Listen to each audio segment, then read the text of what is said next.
Nepotism पर उस actress की सिली जुबान खुल गई है जिसे देखकर शायद लोगों को यकीन नहीं होगा। दीपिका पादुकोण ये बोल देंगी, ऐसा किसी ने सपने में भी नहीं सोचा होगा।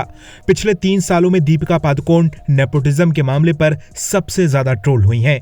सुशांत सिंह राजपूत की मौत के बाद दीपिका के बयानों को लोगों ने इतना हर्ट कर दिया कि आज तक वो खुद के दम पर कोई फिल्म नहीं चला सकी हैं। हिट होने के लिए अब उन्हें शाहरुख खान की फिल्मों का हिस्सा बनना पड़ रहा है, वरना इससे पहले दीपिका अपने दम पर पद्मावत से लेकर रामलीला जैसी फिल्मों को ब्लॉकबस्टर कराती आई हैं। वोग को दिए इंटरव्यू में दीपिका से सवाल पूछा गया कि बॉलीवुड में आउटसाइडर होते हुए उन्होंने किस तरह से डील किया।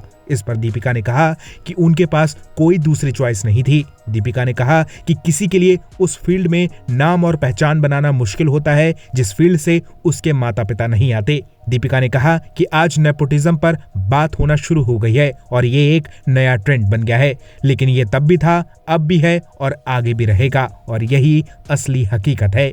दीपिका ने इंटरव्यू में अपने स्ट्रगल के दिनों को भी याद किया। दीपिका ने कहा कि वो टीनेज में थी और एक नए शहर में आई थी। ना तो यहाँ उनका कोई परिवार था और ना ही इंडस्ट्री में उनका कोई दोस्त था। उन्हें यहाँ खाने की व्यवस्था, सामान रखने की व्यवस्था और रहने की व्यवस्था खुद करनी पड़ी, लेकिन तब भी उन्होंने इसे कभी बोझ नहीं समझा।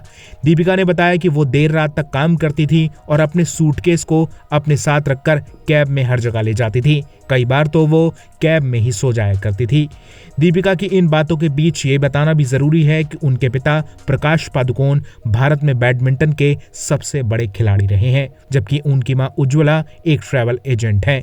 तो दीपिका हमेशा से एक रईस परिवार की बेटी रही हैं। दीपिका का जन्म तक विदेश में डेनमार्क में हुआ है। दीपिका के इस बयान पर आप क्या कहेंगे?